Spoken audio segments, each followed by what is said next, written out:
Hola a todos, yo soy Fabiola Lotinco y nos encontramos un viernes más para poder responder sus preguntas. Y hoy día me han dejado una muy interesante, que dice así: ¿cuál es la diferencia entre una acción por el deber y una acción conforme al deber? ¿Y por qué solo la primera tiene valor moral? Empezamos. ¿No se han dado cuenta de que las decisiones que tomamos no existen por sí mismas, sino que son el producto de nuestra racionalidad, de un proceso reflexivo previo? Entonces, examinar dichas decisiones, por ejemplo, el formar un partido político, ir a votar, pagar tributos, pasar el semáforo cuando esté en rojo, plagiar, etcétera, no son solamente decisiones que tomamos, sino que tenemos que poner nuestro foco de atención en el proceso reflexivo previo. Y como Kant nos dice, existen dos tipos de acciones: conforme al deber y acciones por el deber. La diferencia de estas radica en el principio de la acción. La acción conforme al deber es cuando existe alguna inclinación o deseo, buscar la evitación de las consecuencias, como por ejemplo el de evitar papeletas, evitar que me anulen un examen, evitar que me llamen la atención, evitar que me lleven a la dirección.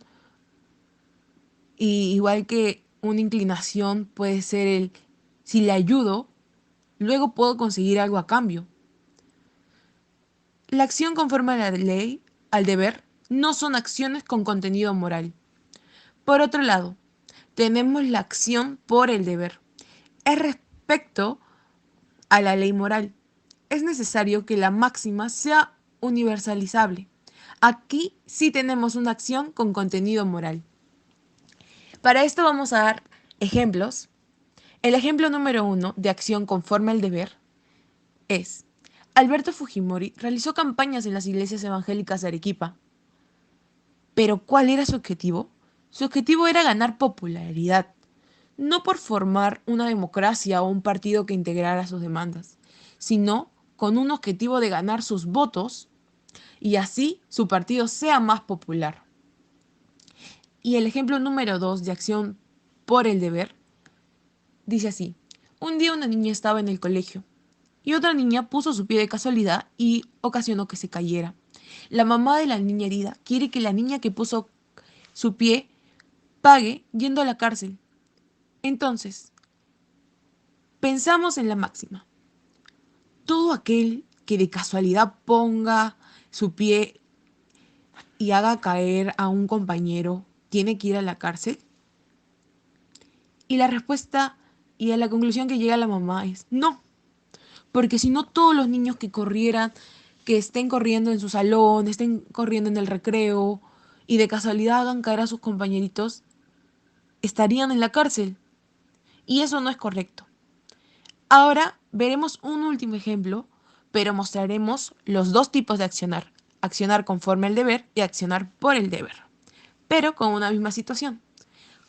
Un padre está en un centro comercial con sus dos hijos, pero el mayor se ha portado mal, pide perdón, pero lo adecuado sería no comprarle al mayor lo mismo que al menor, porque se ha portado mal, pero el deber es mayor, por lo que el padre decide comprarle a ambos por igual, porque considera que no debe haber diferencias entre sus hijos, porque eso estaría mal. Esa es una acción por el deber. Pero el padre también podría estar comprándoles a ambos por igual para evitar que su hijo mayor se amargue con él o se pelee, haga un berrinche en el supermercado o al llegar a casa se queje con la mamá diciéndole que hay diferencias entre su hermano menor y él. Y esa sería una acción conforme al deber. Kant se enfoca en gran medida en que la decisión que uno tome al ayudar a nuestro prójimo no necesariamente es porque somos buenos, o vamos conforme a la ley, o porque nos importe nuestro prójimo, sino porque nos beneficia aún más a nosotros. Estas son las acciones conforme al deber. Pero también hay acciones de las personas que las realizan de acuerdo a la ley, y estas son las que contienen valor moral, porque van de acuerdo a la ley.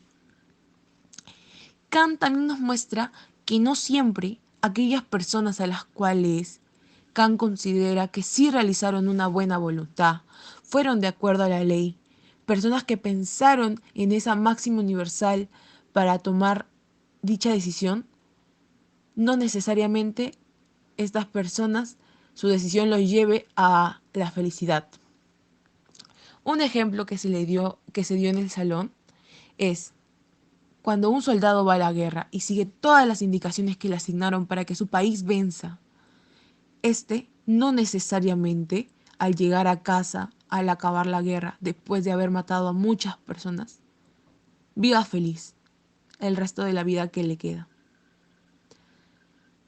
Sin embargo, Kant nos muestra que después de esto es digno de felicidad. Después de esto nosotros podemos pensar que aquella persona que luchó por su país y luchó por que su país venza y acabe la guerra es digno de felicidad. Y como frase final, concluimos así. Podemos decir que los hombres somos más que decisiones, somos máximas. Muchas gracias. Los veo otro viernes. Cuídense mucho.